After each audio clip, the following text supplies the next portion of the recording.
going to play some music. Going to chat a little bit. Have it for about an hour, maybe more. Welcome aboard. Share it if you like it. Don't if you don't. Here is his Facebook page. Thank you, Jay Beatty, for the music. Ryan Lunn, what's up? The producer's got to get the... Dude, what's going on? Thanks for the time, man. Let me see. All the mics are up. I think the producer's doing his job. Yep. What's up, yo? Thanks for the time. Just pull that a little bit closer to you. Pull it closer. Yeah. Yeah, there you go. Well, it's good to be here. How are you? I'm okay. Yeah. My health has been struggling a little bit. Yeah. You got hit by a couple buses or something? Yeah. Man, my back's been really bugging me. I got an hour in today, about 6 kilometers. What a walk? Yeah, I got to walk or else I can't walk. I've been getting this sciatic thing. Yep. And I've never had sciatic before. And then, I've had my back go out, when your back just goes out and it's screwed for a few days. Well, sure. I get that maybe a couple times a year. But I've had this sciatic for months. And it's just, it goes, pinch. I don't know if you've ever had, it goes straight down the top of your ass, all the way down the back of your ankle. It's horrifying. I had the sciatic that comes up here. That attaches to your face. Yeah. I had that attacked by a virus, which caused Bell's palsy to the one side of when I was a young guy. Ooh. So I know how severe and how much the sciatic nerve controls as far as the nerves go. Oh. So I had that for about, about 3 months. I still got it, but it's not so bad now. But then my back went out during the sciatic. And then I got out of bed one day and the first step I went for, I'm like, I can't go any further. I sat back down and I'm like, oh man. And then I forced myself to get up and get dressed and go for a walk. And then I was fine for the rest of the day. So I'm like, I'll see. And then I had a friend of mine over the other night. We got salad tie together. And I'm like, I haven't walked in so long. I checked my app. I've got the Under Armour, what's it called? Map My Walk. So it keeps a historical data. It tells you how far you go, how much time it takes you. Do you have what do you call it? I wear the Whoop, but the Whoop doesn't really do anything other than heart rate. Okay. And then so I checked. And I'm like, oh, dude, I haven't been for a walk in 3 weeks. Mm-hmm. So I got one in today, and then thank you for your flexibility. I had to cancel last week. I had the worst sleep ever, and this thing checks my my sleep too. It shows me when I'm in REM and deep sleep and when I'm awake. That's a beautiful thing. I heard that. My counselor was telling me about these things and how important that is, man. When you know your levels, your percentages of how much light sleep, heavy sleep versus REM you're getting, you're actually understanding your health based on the percentages, right, of those 3 states you're in. Mm-hmm.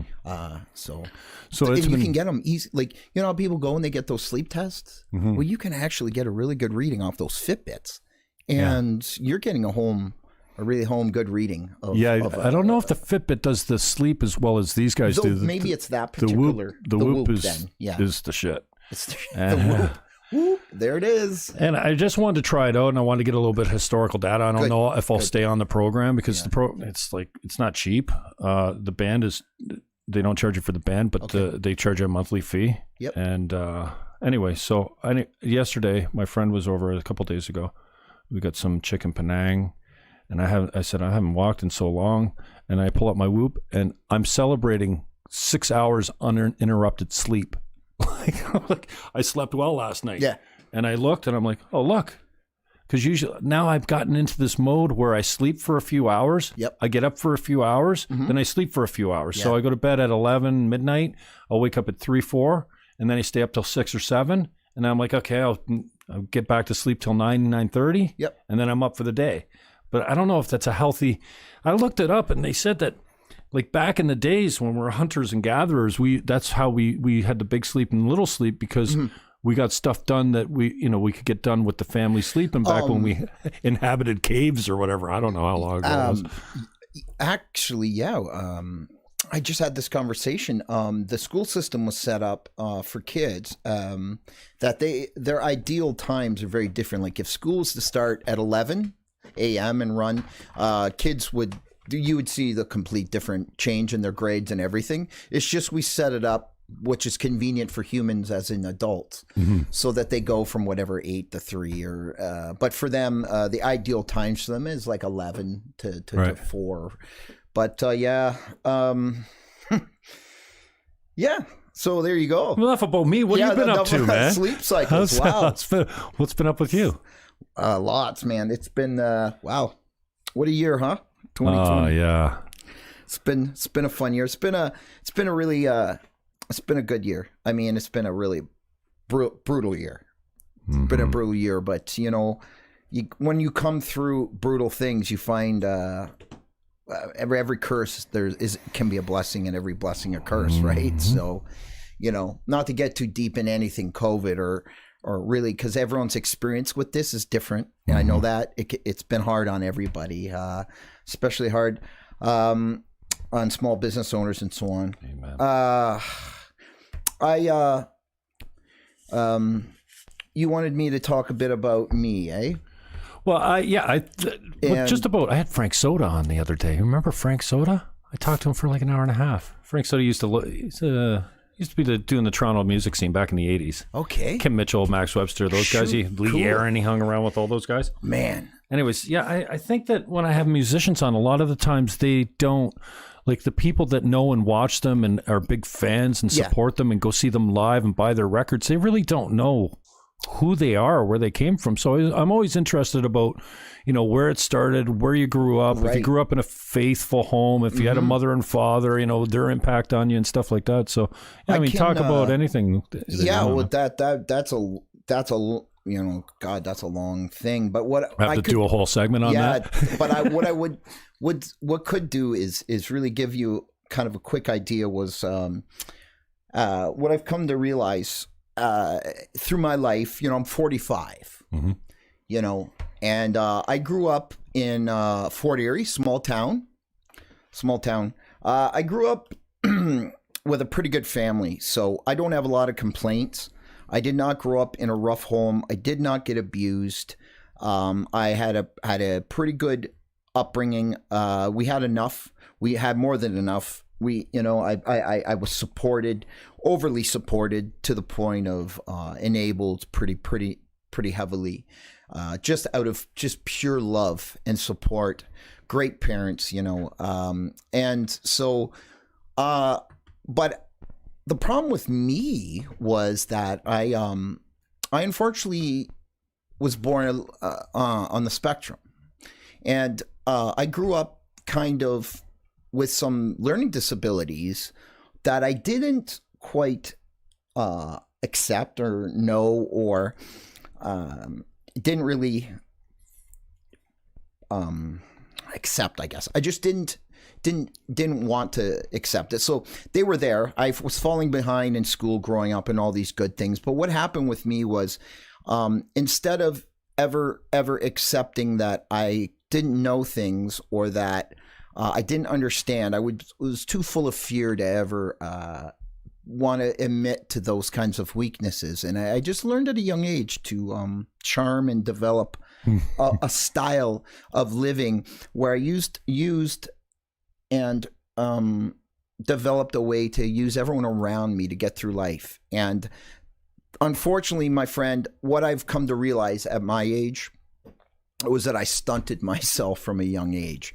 Only because nowadays kids grow up and they're like, oh, I got a learning disability, or I have this. And I grew up with a learning disability because I was on the spectrum. I had no problem socially, which everyone thought kids who are on the spectrum with ADD or things like this. Yeah, which spectrum is what I wanted to say. Autistic spectrum. Okay, all right. Because I was highly social, well, that's not what an autistic person is. They have no social problems. But I had all that. But then I had these other things, which was called numerology, which was numbers got all jumbled up in my head. Okay. I had struggled with math. I could not do math very well, so I would fall behind in math. When you go to school, math sinks into a lot of different subjects. I mean, science, chemistry. The further you go, accounting, physics, everything math becomes a pretty thing. So a good chunk of my school, I'm figuring out how to get through school through my neighbors, through charming my teachers, through everything. However, I'm a really smart person. I just am not finding that I'm a curriculum school smart kind of kid. I think a lot of us are finding out that our kids aren't cut out for school. I'm an expression completely of nature, and I'm a poor kid unfortunately I'm a kid on the spectrum that wants to be an expression of nature through music and art. But I grew up in a family, and I'm playing sports, and I'm this, I'm following along like a sheep. I'm doing what the humans do. I remember me as a kid, man. I'm watching TV upside down in a chair. I can't sit still, and I'm loving life, and I'm running outside, setting army men up in my yard, imagining movies, creating songs in my head as a boy, and all these things that I thought made me a strange, weird kid. Well, you're a boy. Hiding it from people. You're a boy full of testosterone and energy. And but then there's this weird thing, this autism things that I'm hiding from people. These stimming, these things, making these weird noises and having to... I'm just starting to talk a bit about this stuff. Really? And it's funny that we have these interviews now. Yeah. So I would go off and be on my own a bit, and I would run off, and I would have things to manipulate in my hands, which were for stimming, oral things in my hands. Right. People call them fidget spinners now. Yeah. And I would have imaginary worlds in my brain and all that things that where I was creating ahead of time. And I never thought of it. Oh, this is like... I'm being autistic and I'm stimulated. Yeah, well, how old are you? Oh, boy. As a boy, I'm doing this from as far as I can remember, from 3 all the way up to the point where I'm now going off to university, and I got weird fidget things that I'm hiding from university So friends. How old were you when you were able to explain it away with an actual diagnosis of being on the spectrum? 30s. Wow. Right? Wow. So, hello, addiction. You know that was coming, right? So my life, and it's no big secret, and I don't really hide it because I've had at least 5 or 6 head-on collisions with addiction, right? And I've struggled, and I've come through it, and I'm a real good person that struggles with addictive nature. Okay? Because I'm a passionate guy. I'm sensitive. I'm full of soul and spirit. But what happens is I don't do well with society that much because of who I am, right? And you find that us expressive people who just don't fit, and maybe people consider us outside the box, we tend to end up isolated in our own little worlds because, but what that did to me, because I need the spirit of other people. I need to express myself. Right. I'm an expression. I really know that I'm an expression of nature, and I know that. And music was my way of communicating, to both the spiritual world, playing? Listening and meditating, and allowing my gift from God to communicate and to also hear. Also, you think about the whole, we're born, everything is starting and finishing in the split seconds. A note, bing, and ends, and another thing. Everything's starting and stopping. My soul, resurrection, whether you believe in past lives or not. My word starts, stops. Everything is starting and stopping. My songs, everything about everything is starting and stopping. And when I was born, the notes and sound, it's already there. Somebody was teaching me a note. Everything was already there. I just had to take the scale of notes, mix these notes with my intelligence, and I create a song. That's my expression of nature. And we're all trying to do that. All of us artists, those are already there. Not one of us created that octave scale or that note scale. That was there for us. We take all those, we mix them with our intelligence, right? Sounds and mix with our intelligence, and that's called music. And that is the most beautiful expression, right? But what happens is we all get caught up in the adult human tainted world of it, which is competition and the taintedness and the comparison of things. So I'm getting ahead of myself. But when you go back to me being this hidden autistic child who's struggling socially with these problems that he has, which is not, it's just like sensory issues. I'm good socially mostly, but then there's times when I need to separate because I get overstimulated and I have sensory problems sometimes where certain things, and I'll have these impulse controls. problems that would get me into issues. But that impulsivity led me to push the envelope in my life all the way.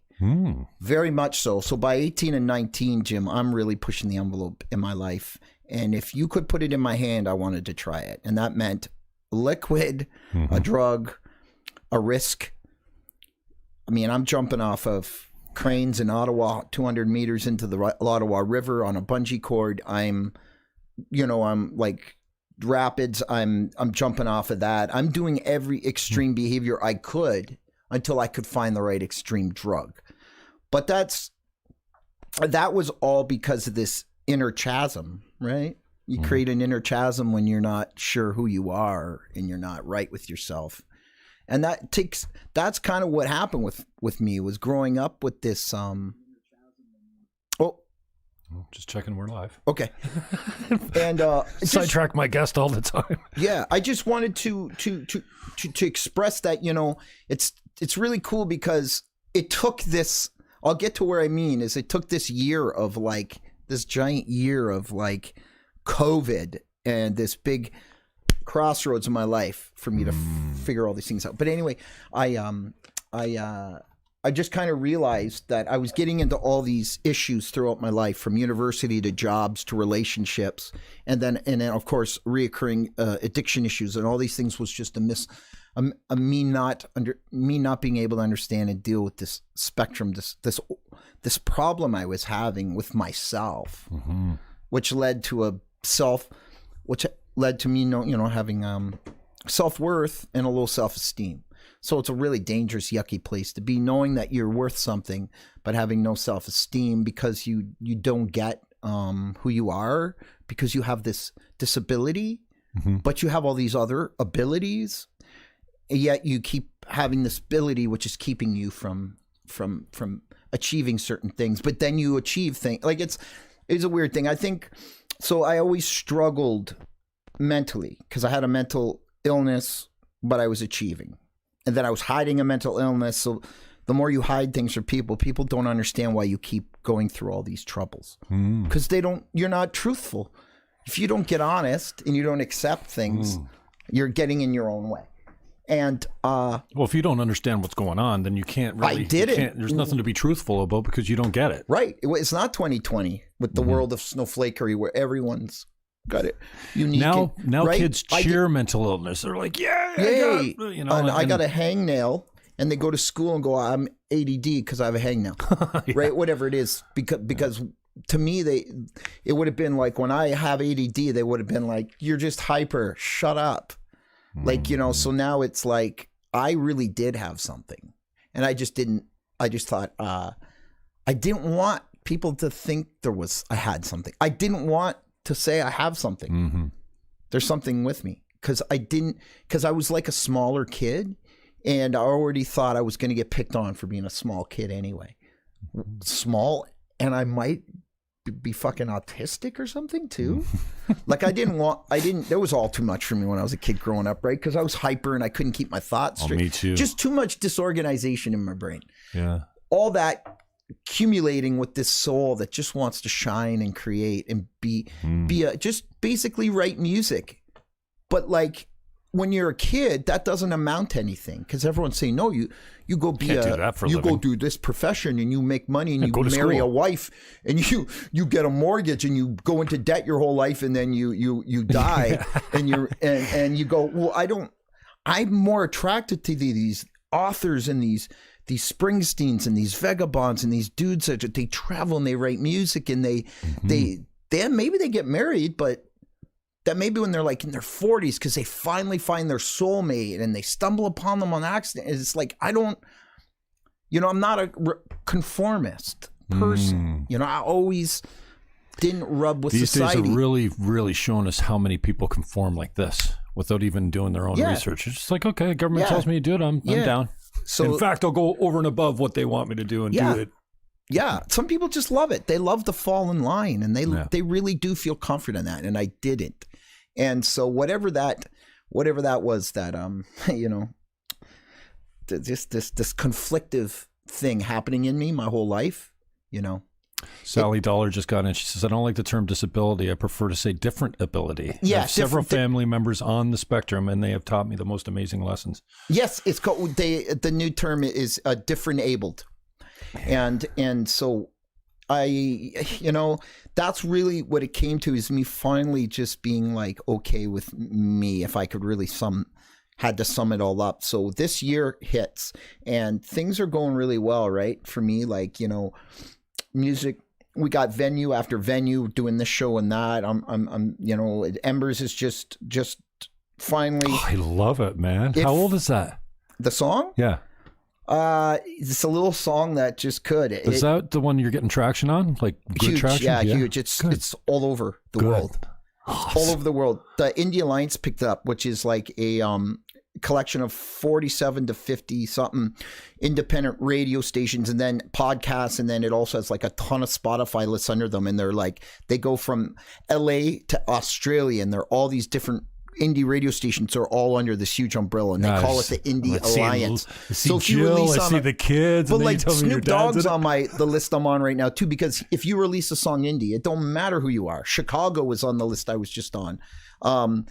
If you release it on a label, you can't be on the Indie Alliance for that particular month if you're in it. But so it's just any independent artists, and I've been on. Embers has been going now for 8 weeks in the Indie Alliance. Eight straight weeks. It's been in the top 10. Nice. And it's taken over the Georgia Songbirds charts in Atlanta, Georgia. Country is where it's finding its place, because it's kind of middle of the road. It's kind of folky. It is. It's yeah. Hey, I don't hear country in so that. the whole story was I win Songwriter of the Year at Niagara Music Awards, and Todd and Dave, luckily they put together this paid trip to Nashville for Songwriter of the Year, because Thomas Salter is from this area. Do you know Togs? No. Anyway, Todd, he had a studio in Ridgeway for the longest time, and he's been working for Toronto, writing songs. He's killing it. Writing songs or Grey's Anatomy, Vampire Diaries. He's killing it. He's friends with Todd Brown through contracting. Something through his basement flooded. Todd sent a contractor in and saved his butt. And Todd's literally said, I owe you big time. Todd called in a favor and said, please, can I set something up for my songwriter this year? Come down to Nashville to your studio.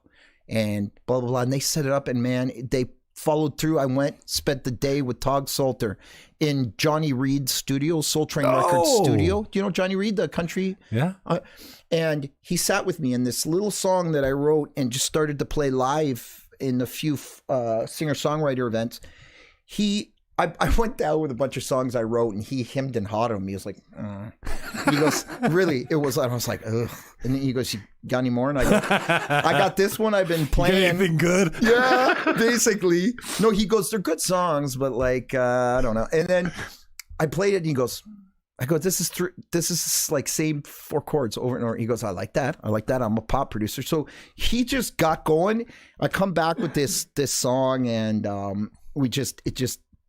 you know what it is? It's like a private, personal song about the rekindling the love between me and Jill, taking little getaways to the Clarion Hotel. But it's on a larger scale. It's metaphoric about people needing to get out of their homes and just rekindle their love, or on a metaphoric on a world scale, just about how we need to reconnect as humans. And I think that's why it just sunk with people, you know. Not to mention, Todd Salter's a fucking brilliant producer. And he really felt it that day. And in 5 hours, we accomplished what would take me 10 sessions with a Niagara producer. Really? He's like unbelievable. So how long were you down there for? We were there for 5 days in Nashville. It was unbelievable. Unbelievable. So that song's been, and now to continue on that story, but they're going to copyright strike me if I do. So yeah, that's okay. A lot of people know where it is. It's all over. I had a team put together while I was on the break, PR people through Doc Entertainment out of Toronto. We're partners with them, me and Jill. Amazing. Wanda Ryan and her team, Dee and Charlie was my PR team. They just went at as many contacts. They loved the song. So when people that are your PR people, they're going to push your song. But if they love it, they're going for it. And these guys went for it. And they got it all the way from Japan to Italy. They got it everywhere through Indie Alliance. So I got it all over so it was just really exciting. And it's still getting added and it's still going. And now it's picked up on all the First Nations. Now they're scattering them across through Jill's connection. And now they're loving it. And now First Nations all over Canada are now adding it to all their stations. So which is cool, because all the Northern, that's the only thing they listen to in this pocket of like hundreds of people is these like this song, Embers, and Co-Pilots, my other tune from my old album. It's being added to all the First Nations radio stations all up. So, hey, I don't care. You know what? I'm at a place where, like you said, I do not care about all that anymore. I'm all about the expression I said of nature and of just making music this year again, and it being simply out of the love and the expression of music. And I am almost completely off social media. I got back on it a bit lately, but I have blinders on. And so what happened this year, this is pretty jumpy, but this is this is part of what I am in here. I got a lot to say. What happened was COVID hit, and I went from being booked for months and months and months ahead, knowing that I had all these gigs and all these events booked and all these venues locked in, to having none of it anymore. At the same time, I went from being, oh my God, thank you. I'm off this hamster wheel. I am off this hamster wheel of running from venue to venue, from gig to gig, from place to place, and playing. So you mean there's almost like a sense of relief when COVID comes in because you've got a break? Yes. At first, you're thinking, Yeah, I was caught in this hamster wheel. But it wasn't just, it's not the music's fault. It's not the scene's fault. I was becoming resentful of the scene, of the people in it. It's not one else's fault but mine. I had become so disconnected as a human being from humans and from myself that I was seeing no beauty in anything. I was seeing nothing but negativity. I was darkened, is all I can say. Now, I get off that hamster wheel, and for the first 3 or 4 months of COVID, it was really cool. We jumped into the mask making, Lunn masks, and we were really, it was a big thing, man. We were like the mask makers for all the hospital and everything. Me and Jill was really like becoming a predominant community person, and we did that, and that was a great distraction. But all the while, I was willing to step back, and I said, Jill, I want to be in your shadow now. I don't want to be. I was trying to get across to her how sick I was without coming out and telling anybody I'm sick. I'm really sick in my heart and soul, and my mind is getting sicker and sicker, and I don't know how to tell everybody because people are like, Embers is hitting, and it's like, oh, you got a big hit song, and they think everything should be great because everything you've had should some be success, great with you. You're the busiest musician right now. Like, I was never like, remember, like, we started our own little sub community. We everyone has their own path. Like, there's dudes that they're playing all the best gigs in Niagara that have been doing it for 20 years. I came in and did my own thing, but I was playing 4 or 5 freaking nights. And then when we weren't, we were going to our friends' gigs. We were to the point where it was overkill. I'll give you credit for that. You've always been a guy that shows up for other people's gigs, and I've found that in the last couple decades, maybe the last decade or so, that's really uncommon. We musicians used to support each other by going out to the bar and being there for their shows. Right. Just be out of the love of it. And for whatever reason, times change. You want to know what want to know what I found? It's like there are still those people that want to do that, but you know what's a bummer? You show up, and then the more you start showing up, the more that the community shows up. It's the same bullshit. They all show up, and they're still going to sit in their cliques and just talk shit. So then it's like, oh, the more I show up to shows, the more I'm stuck in this community talking shit about this community. Not that that's the case for all shows and all things, but that's what I started to experience. Okay. Now, again, this is a manifestation of the place I'm in. Right. I'm in a negative place. And other people are going to have other experiences because I saw born out of the community. We had others starting to go out and really take it and run, and they started having their own really fun, good success with what they were building off of our little shows. Me, I'm going down, down, down, and getting darker and darker and darker. And of course, now, so COVID starts to let up a little bit. Now Embers is just going haywire. It's on fire, pardon the pun. And I'm not getting any better.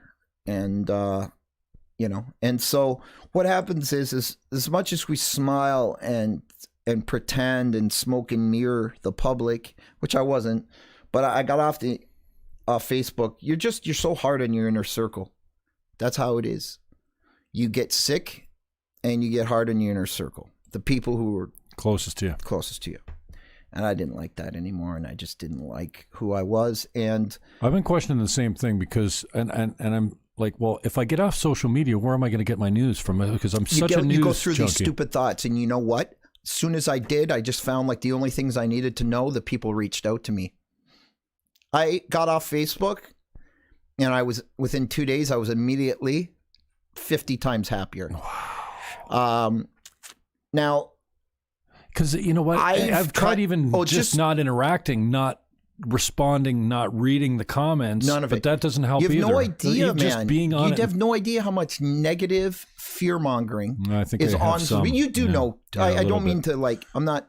When I say you have no idea, but I mean, just for me. Okay, so right now I have like the horses who I race with blinders on. Mm-hmm. So when you see all the other horses, like I did on social media, it pushed me. Mm-hmm. In the last 5 years, you don't go worldwide on the radio because you don't watch the people around you.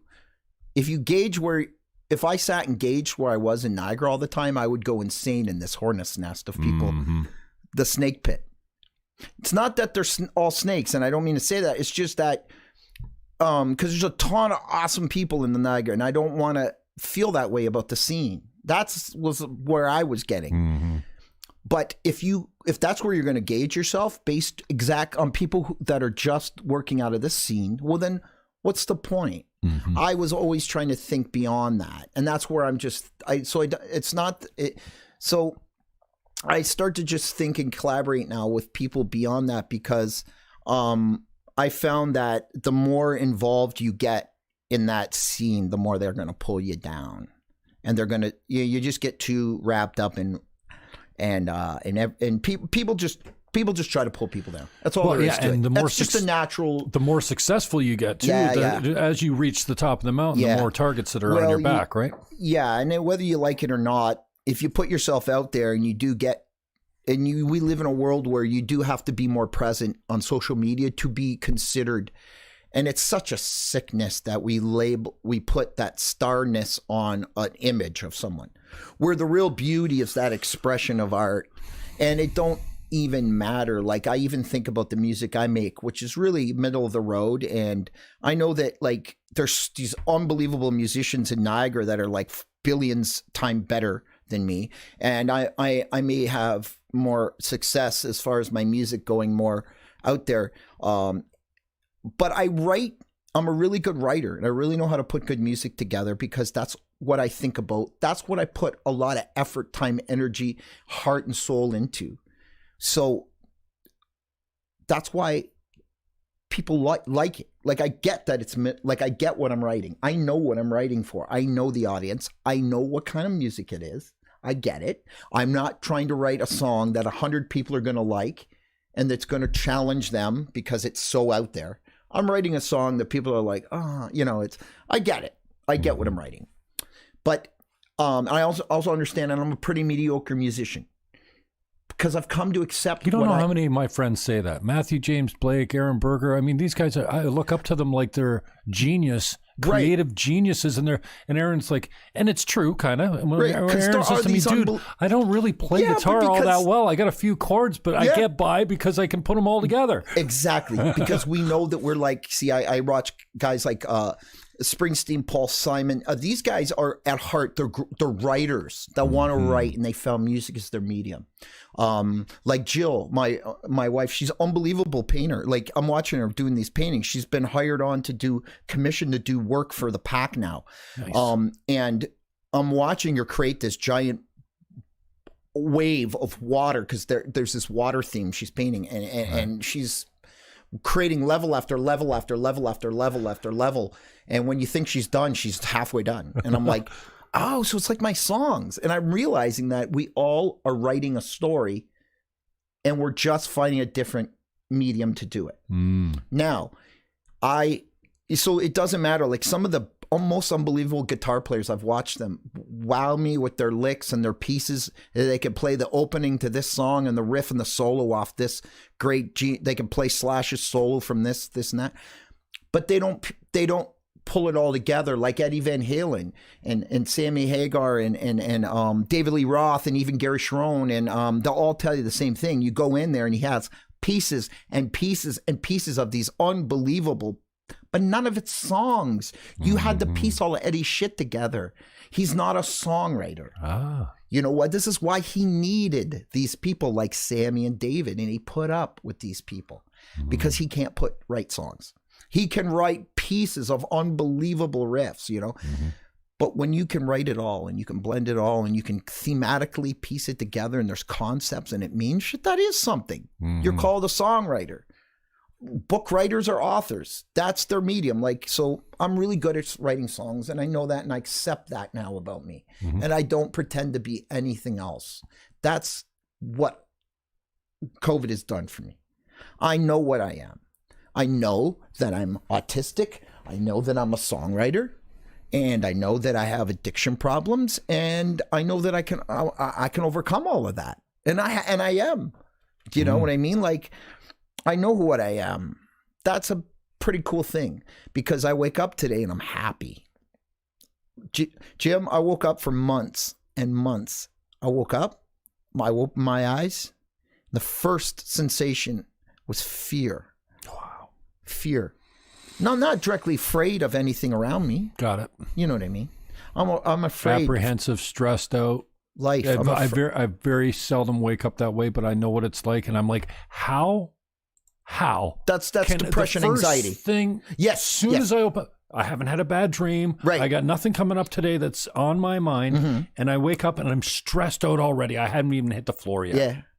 You know, it's and I consider that's why myself, people don't want to get out of bed. That's called depression. What that is what happens is for me was to alleviate that was to become honest. I got honest, surrendered, and said, "Holy shit, man, I'm not running my life very well." You know, and I got real spiritual and I got good with God again. And I just I pray. I'm not religious. I go to church and I love it. I never loved church before. Me either, man. But I take some and I leave some, and I love the message of the pastors and I love walking good with God and praying. And I realized that how much my music is my direct conversation with God and that spirit, because it's there. It's funny you say that too, because I'm horrible. I'm a horrible Christian. I'm not the worst person in the world, but I just don't. And the more deep my faith, I grew up Catholic, so I never have much of a faith. I was always a believer, but I grew up Catholic, and we were cafeteria Catholics. We went to church, and it was so church was excruciatingly painful when I was a kid. And I've always been on the hyper side too. Yeah. I was always way bigger.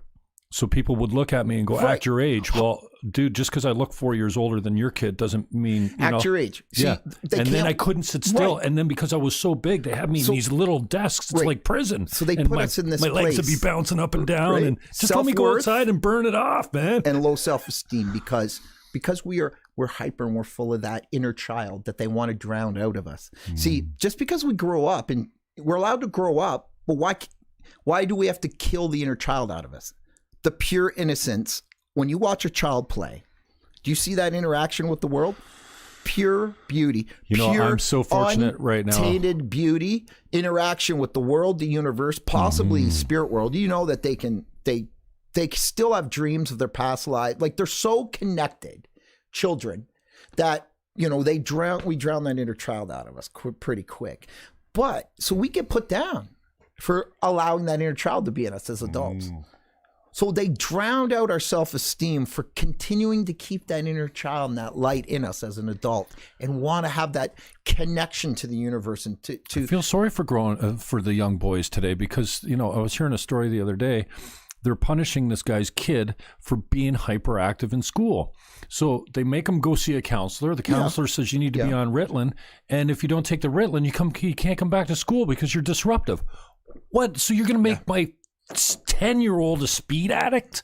Like, next the vaccine's going to come. But I just, I feel sorry for disruptive. You know, especially male kids today because they've got all this energy and they don't let them burn it off. No. You know, every report card I had said Ryan is a disruption 4 hours outside exercising and an hour inside learning after they burnt off all the stuff because you can't get to their mind if they've got all this energy. And, you know, girls don't suffer that as much. You know what I mean? Yeah. It's just not as prevalent. Yeah. So it's a... I don't know, man. Adulthood, and I think this COVID thing, like I said, blessing and curse. You know, I think I'm not the only one who's hitting milestones and crossroads in this COVID thing and coming to places where they're finding out who they really are. Like all I try to do today is I get up, get out of my own way, stay out of it, and be where my feet are, and that is like literally my goals every day. And man, my days go easier. They really do. Be where my feet are. That's my next album. Be where your feet are. That's like being present to what you're doing in the moment. That's it, man. Yeah, there's a big, movement about that now. They say like even, what do they call it, mindfulness? Like when you're eating, you shouldn't be reading, you shouldn't be talking, you shouldn't be fidgeting. You're concentrating and celebrating the blessed nature of this religious. This is a religious experience, eating food. Yeah. You know, I know it's meant to be, I think as humans, we're supposed to share food with others. And that's like, I don't cook for myself. Be mindful of I get a girlfriend comes over, I'll make the biggest, like, I don't, like, you know, I'll do a bacon and egg sandwich for me. Mindful of the fact that she prepared that, mindful of the labor of that. Be mindful of those flavors on your palate. Be mindful of all that. Don't be mindful of everything else that's going on around you. There's two mindfuls. Full with two L's. Your mind is full of every shitty thing that's going on, or be mindful and be mindful of everyone around you who's eating, right? Be present with them. That is correct. That's a beautiful thing, what you said, being mindful versus being mindful. And being mindful of others. Like right now, me and you, I'm just here with you, man. I am not thinking about the two or three other things I got coming today. I'm just here with you. And that is honestly, like, I got a little bit caught up today. I started to think and rehearse. Oh, yeah. Rehearsal doesn't work here too well. No, thank you, man. Then I just said, when you're doing a show with a guy that does not rehearse or practice anything, you bring a script in here, it's be too lopsided. I would rather do this because I'm very much the same way, because rehearsal is just a fakery. And again, we wear masks out there so much that I'd rather do this. Why come in here and do the same fuckery that you do out on the street? Oh, hello. And that's pretty fitting. The first thing I said, red zone us. Okay. First thing I said to you when I opened the doors, "Oh man, Lunn, how are you, man? Good to see you. And I'm glad you're not wearing a mask." Because you know this metaphorical mask that we all wear to look good. You know how far we go out of our way to not be embarrassed publicly and not look bad in public. We all just want to look good. So a lot of times we'll throw this mask on, we'll throw this mask on, and throw this mask on. You know, I'm as human as the next guy, but I want to spend as much time without my mask, so that and that makes you so vulnerable that it lets your guard and your armor down, so you're vulnerable against weapons, right? But you know, and I haven't got there yet to the place where, you know, people that say they don't care what other people think are liars, because we all care what other people think. People think that I don't care what other people think. People think that I like to rattle cages and cause trouble and create a disturbance. No, I actually run from that kind of stuff. But what's more important to me in the sphere of like a talk radio show or politics or whatever, I just can't not speak truth. Like what I believe is truth, right? I could be corrected all that time, but really like there's nothing muddy when sexier. There's too much. There's nothing more Yeah. engaging that somebody that bears their, especially a man, I think, because women are better at this. So I think it's more uncommon for men. So when people see men bearing their souls, Yeah. and like I saw this guy online, he was 500 pounds, and his goal was to lose like 200 or something like this. Well, he put everything out there. He like I'm a drug addict. Yep. I'm a food addict. I'm 300 pounds overweight, and this is the day it all changes. And but just letting you guys know, you should have seen the support that he had. It was unbelievable. And for humans, it's so hard for us to see. Yeah. Forget how good I look on Facebook. Yeah. I'm really struggling, and here's how. And this is what you're doing right now without even actually knowing it, is really getting vulnerable. Yeah. Somebody's going to watch this and go, what the fuck? That's my story. Yeah, You mean that's okay to talk about that? It's okay? Like 2 months ago, I totally changed. And like nothing changes. I just changed my life totally. Just changed it. And I'm, I don't know. I don't want to say I walk with God now. That's pretty, that sounds like I'm, I'm saved. But I mean, I do. I really am more, when I get up, I try to be more right with who I am, Well, and I think when you say acceptance. God, I think people get, whoa, Well, dude, I'm not a Christian. I don't do that. It doesn't matter what you consider. No, I'm that not saying to that's a be, bad right? thing, but I think by you, I mean people, whoever's. And of course, I don't mind if you take offense, because somebody's going to take offense to every single thing on the planet. But if you replace the word love with God, or God, it's the same thing, right? It's exactly. God is love, and so that's what I mean. You want to live in love, or you want to live on God's path. So what I said to you was doing the loving thing's not so easy. I got so dark that I was so devoid of love because I couldn't love myself. Right. So what I mean is so I walk with love today. I walk with love, and that means it's in the decisions and the thoughts I have. So I just can't believe how much more loving I am, the way I think and behave towards my Jill, towards my kids, towards my friends, towards my music. I was hating my own music. Self-loathing. God, I hated everything. Josh Mills, I love you both. We love you too, my brother. Thanks for listening. He's probably driving Josh a truck too. somewhere.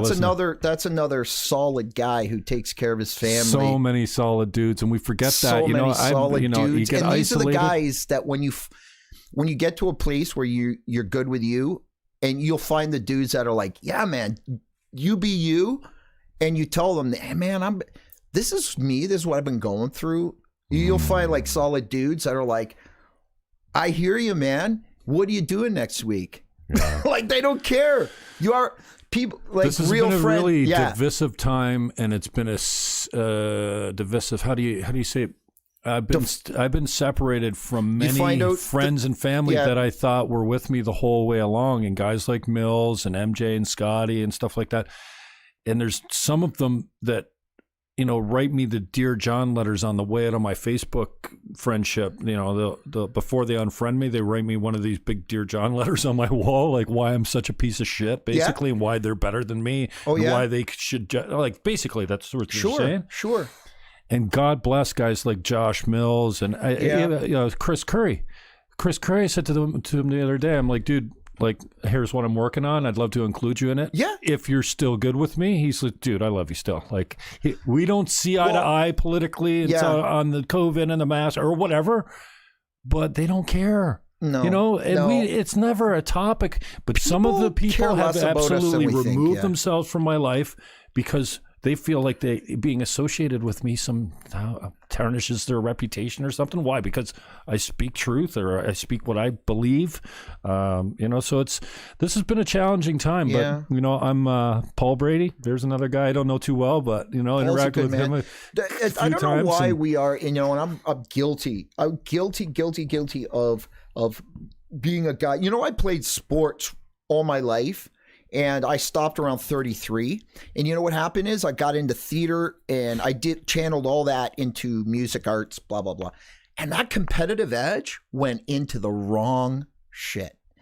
And into relationships and music and art and theater and terrible. I look back at all of it and it was so wonderful for me, but I always had this competitive edge in me that I should have left that shit back.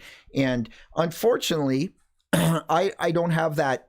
I didn't keep on that part of my life. That circle of guy friends and going to the bars and cheering for my Bills and sitting there. I was having breakfast with Jill the other morning and I'm listening to this guy sitting there with his friends with his football jersey going, our team's linebacker, we got injuries. No wonder we lost this and our quarterback this. And I'm sitting there going, our this and we're this. Will you play on this? Our this and our, and I think That's about how how I talk. I know how people take such ownership of their sports teams. Oh, and it's yeah. like our this and we're I heard that. somebody say the other day, you know what? Sports is a distraction for good men to keep them off the path that they should be on. And I'm like, dude, yeah. I'm all for it. Thank you. I need that distraction. But what I mean is that, so they're channeling that competitiveness, right?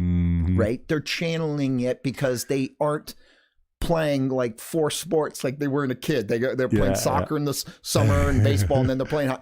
I didn't channel all that competitiveness properly, right?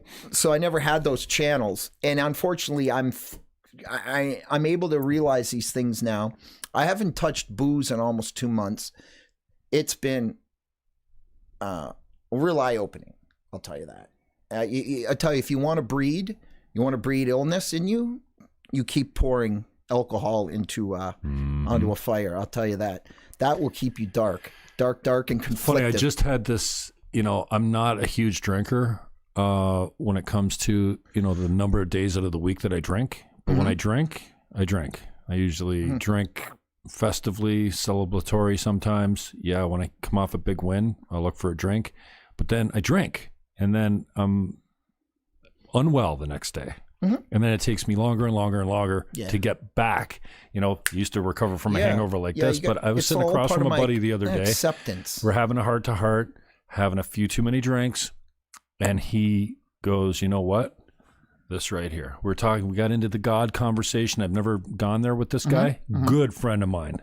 And like a bad man that's, a good man, like a controlled monster that is a good man out in public, but you don't want to mess with this guy. I know. And he pointed at his beer and he says, dude, if I just stay away from this, in 2 days, my life's getting exponentially better. And if I stay, he says, if I want to be having a good life, all I got to do is stay off this. But I love it so much, like there's a reason they brought it back. Dude, thank you, because I'm hearing your message now, because I respect this guy's opinion. Well, you can't say love. We'll use the word love. When you can't get right with love, when you have that, a lot of that, like I'm not going to turn this into you're bad if you drink. For me, I don't have a very good off switch. I don't, I don't. That's all there is to it. Pedal to the floor. I will. Like I told you when I was a kid, I was going to push the envelope. I'm going to do that with everything you're going to give me, because I didn't get and understand who I was. So I'm always putting things into me and changing the chemicals of different, changing who I was, trying to figure out who I was till, eventually by accident, you're just falling into it. You're caught up. You're addicted now. Whatever it is, it's changing your chemistry, all that good stuff. Yep. But what I found was this year that I was doing damage that I wasn't coming back from. So that is not a good place to fall into. And enough was enough. Dude, we've been going an hour. We haven't even hardly touched on the music yet. Yeah, right? I don't even have to talk about my music. This is cathartic. Is that what they call it? Therapeutic? Yeah, man. Always good to get honest and just be. I love it. I gotta really use a washroom. But do you want to? Do you break and then do a music? Yeah. Let's do that. I'm gonna play. And then I'll play a tune. I'm gonna play for the audience. M Factor here. Matt McPherson. Okay. He used to work with G3. Mikey, remember Matt? Way back. Yeah. He gave me this music because it's copyright free, so I can use it. Beautiful. So, guys, This song is about. Oh my gosh, what's this? Oh, this is not it. This is the Jim Fannon Show. Yeah, I don't want to be playing the Jim Fannon Show. Okay. I'll get Jim set Fannon up. Show live. You'll set me up? Yeah. So 5 minutes. Yeah, let me have a quick... All right. We're going to be back 5 minutes here, crew. I'll quickly, on the mic before I play it, I'll talk about this song. All right. Especially up here. Yeah.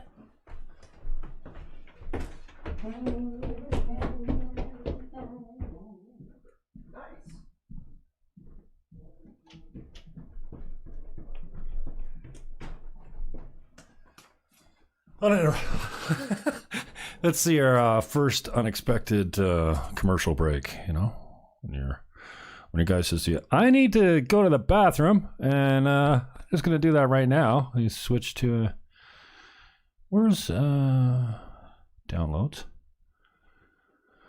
I'm gonna play a song here for you. 5 minutes. Hope you guys will stick around for the rest of it, and then we're gonna come back with Ryan to play some music. Where is this? M factor. Well, maybe. I think it's in here. This will be it. It's just the beginning of an old show I think I used as intro music, so maybe I played over and over. So enjoy. We'll come right back with Ryan Lunn to play some music.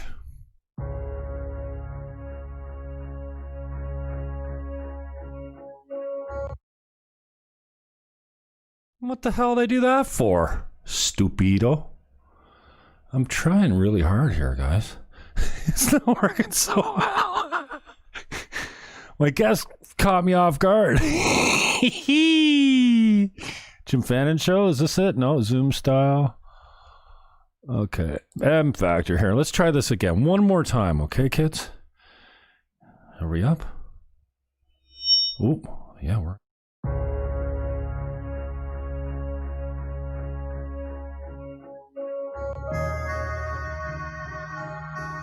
My camera's still up. Oh, shoot. Okay. Right back, kids.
We're live. Welcome back to the gym. The mic up, man.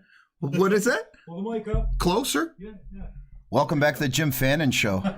Jim Fannon. I love this. Yes. This is my favorite. Oh, yeah. So I'm going to play a song called California. And I was 18. My granddad gave me this old acoustic guitar that he found in his basement. And he had a workshop, and he was repairing fiddles and violins. And he never played guitar, really. He played everything else, but he never played an acoustic guitar. So he said, here, maybe you'll start playing and do something with this. And I said, huh. So I learned, I learned how to play a G and a C and a Texas G and a Texas C, and I was off. I got D down. Yeah, I got a whole song written in D and D minor. Whatever it was,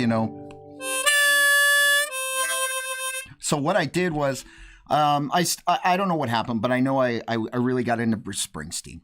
So I got into some Bruce. I started writing some songs, and I wrote this song called California. And this was the very first song I ever put together at 18 or 19 years old. From start to finish, I was so proud of it. It's the same damn chords all the way through it, but I'll tell you what. I'm 45, so okay. So let's say 27 years ago I wrote this song. This year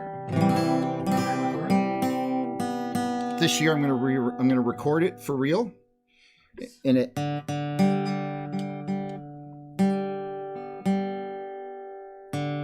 I feel like I want it to be in tune. We want it to be in tune, don't we? Please stand by for this technical difficulty, this break. There it is. That was just that key, the B. There it is. There it is, see? Well, you don't have that B string in. It all goes to shit. All right. Okay, I'm recording now too, man. Song's called California, and it's about coming back to find that person you left behind. For me, this song now means about coming back to God, maybe, or to love, or to whatever. But Spirit. Coming back to the spirit.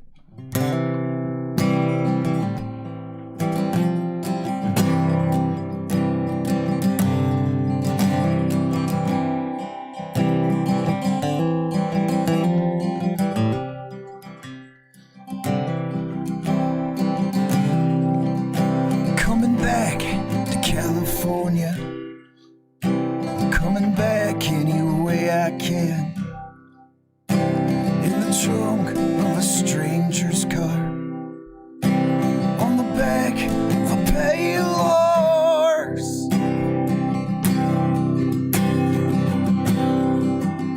All these nights they've gotten colder, these lines keep getting older.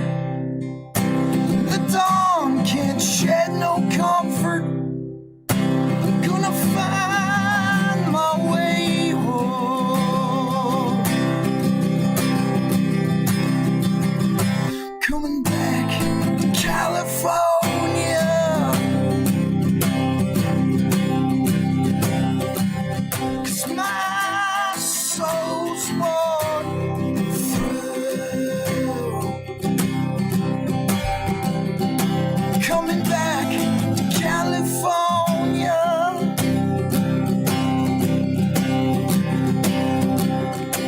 Coming back to find you.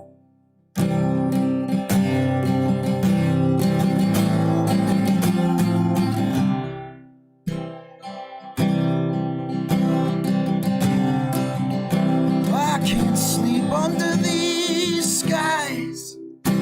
My head is drunk and heavy. There's no angels guiding me, just the sun blinding me.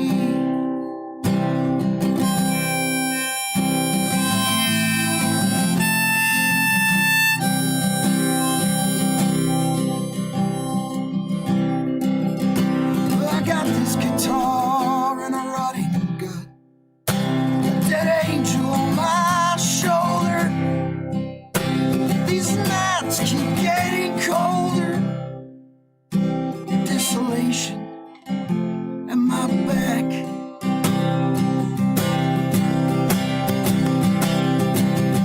I'm coming back to California.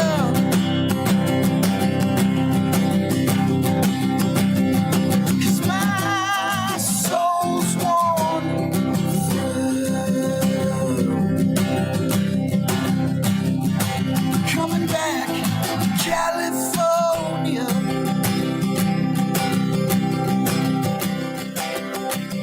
Yeah, I'm coming back to find you.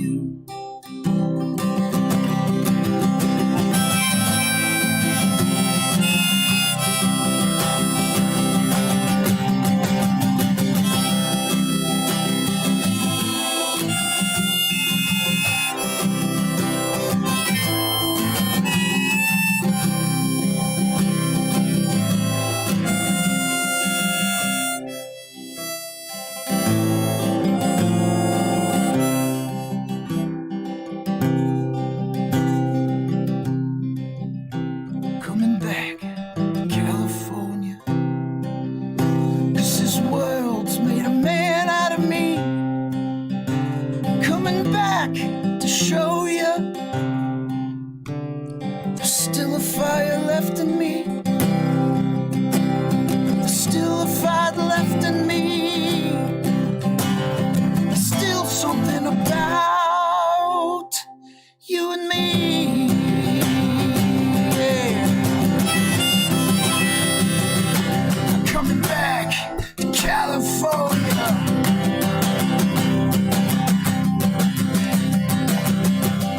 'Cause my soul's warm through. Coming back to California.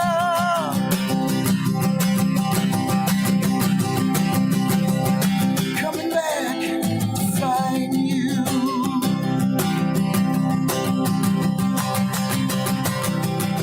I'm coming back to find you.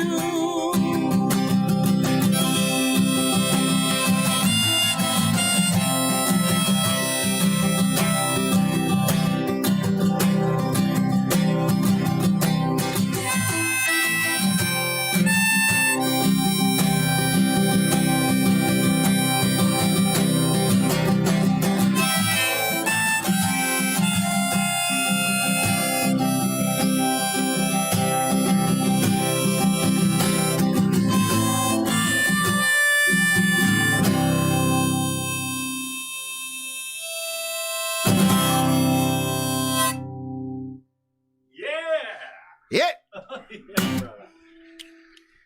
Yeah, coming back to find you. Dude, that was fucking awesome. Yeah. So I was just an 18-year-old boy trying to be Bruce Well Springsteen, done, man. you know? Yeah, well done, man. And of course, everybody has a going to California. Even if Wave has one, then I'm allowed to have one. Shout out to Paul. Yeah. Local celebrities. Yeah. Wave, Yeah, actually man, just- that's a long time ago. I just was at a pawn shop. I religiously still seek and buy CDs all over the place. Yeah. And I just grabbed a CD from an old project of his, and some of the Niagara Falls Italian boys. I believe they were called Heart and Sound. Have you heard of that? No. I know Paul was involved, and some of the local musicians. But how shall we send this off? Well, just let everyone know where you can find you. Yeah. We can do this right now, actually. Yeah. Zoom display. Here's Ryan Lunn on Facebook. This is the Ryan Lunn Music Ryan Lunn page. Music, of course, Spotify, This is- iTunes, Instagram. Here we go. I'm following you now. Instagram, Ryan and Lunn Music, RyanLunn.com. yeah, I'll be releasing a couple new songs in January with my side project, Under the Influence. I'll also be releasing a new song in January with Rafiq. Oh yeah. Okay. Good. Gorgeous. Yeah. Gorgeous. We're putting a song out together. It's gonna be really cool. Jumping in the studio soon with Chris Curry, Nice. Josh Mills. We're gonna be putting some stuff together. I'm gonna be writing a song with a guy out in Georgia, Atlanta, Georgia, country song. I got a lot of things, and again, it's just I'm gonna get out of my own way and just see where God takes me this year. It's gonna be good. Oh boy. Maybe just on the I don't do this very often, but give me an intro. Just say I'm Ryan Lunn, and we're here on the Jim Fannon Show. Wait, I'm gonna do it while we're both not talking over each other. Right? All right. Ready? You give me the point. Okay. Let's get a tighter shot of your crotch. There you are. All right. Okay. And oh wait. I'm going to switch it on. There you are, all by yourself. I love it. I'm Ryan Lunn, and you're here on the Jim Fannon Show. See? That's how we do this, kids. That's how we do it. Thank you, my brother. I'm really glad we did this, man. I love you. This is very therapeutic for me, and I'm glad to have you in. Let's do it every couple months. Let's have a check-in, and please get hold of me so I can come and... Yeah, dude. Okay, so we jam here once in a while. Yep. Whenever we get the crew together, Scotty and MJ, and everyone's welcome, but a lot of people are scared to leave the house these days. So, all right, we're signing out. Here's where you find my boy. Over here one more time. Instagram, Fakebook, Fakebook page, Instagram, and RyanLunn.com. My Dandelions of Courage. Sit down there again for me, buddy. Sure. There's so we can go out with your face on. My brother, I love you. I'm glad we did this, and look forward to the next time we. Oh, there we go. I had the wrong cut up there. Look forward to the next time we blast off, and thanks for being vulnerable and open about your life. I'm more hoping people need to, connect. Sometimes we got to break the walls down for people to connect. I often get done. I had Frank Soda on last night. He's a legend to me. Yeah. Yesterday, and I remember when Dano O'Shea was here. Another guy knows tons of stuff and wants to cut through the bullshit as well. And just a great mentor and a solid guy from the standpoint of sober. Mentoring people in sobriety too. That's so important, and open about it. But I've got G. Sharp Yahia. Yeah. Here, he's running the controls for me. There was hardly any controls to run back then, but I get done with Dano. We walk him out the door, and G is a huge fan, and I think that Dano's mentored him extensively from the business end of things and put him together with people at the right time and stuff. And G's just so grateful, and I end up going, "Oh, that was great, but what the fuck am I doing this for again? Like, really? Does it make a difference for anyone?" Yeah. And G goes, "Well, you made a difference for me today, man. That was awesome. I was really glad to be here." So my hope is that, through these conversations, that somebody's watching and they go, "Oh, it's okay to talk about this. It's okay to feel like this. Oh, I've got that, or I understand this." And so I'm always hopeful that somebody says, "Come here and do the same old shit with you." To be honest with you, but because I'm beyond that at this point, because they can go and do those basement stoner ones where they're all baked and they're just like, "Yeah, man, we're me and you got a little more going on up here, so we're gonna have some heart to hearts, and we're gonna, we can make it so that if someone does take that time, and it is very hard to get anyone to take a moment, I find when I open up and I talk real, people end up, I get messages that are like, "I watched and I'm like, "You watched the whole hour?" They go, "Yeah, I couldn't stop watching it." Because they're like, "Holy fuck, people just want to connect with something real." They don't even care if they don't agree with you anymore. So get over that, all that shit about, well, you're going to, I don't, if people didn't agree with you, they just wanted it real. They'd rather disagree with you, but get it real from you than not know where someone's at and agree maybe with them, but they're not really sure who they are. You're off the mic, dude. Am I still on the air? Yeah, you're on the air. I thought we were off. But the fact is at least people know where you're coming from. They know who you are. Yeah. You know, and that's worth something. It's better than people not knowing what, you know. Ryan Lunn, everyone, full of love and gratitude from Today. me and from him. Check us next time. I don't have any more guests coming up. Be I'm where your chasing a feet few. are. Be where your feet are. Be present. Peace, love, hug your neighbor, and why don't you take that dirty, stinky diaper off your face? It's not working.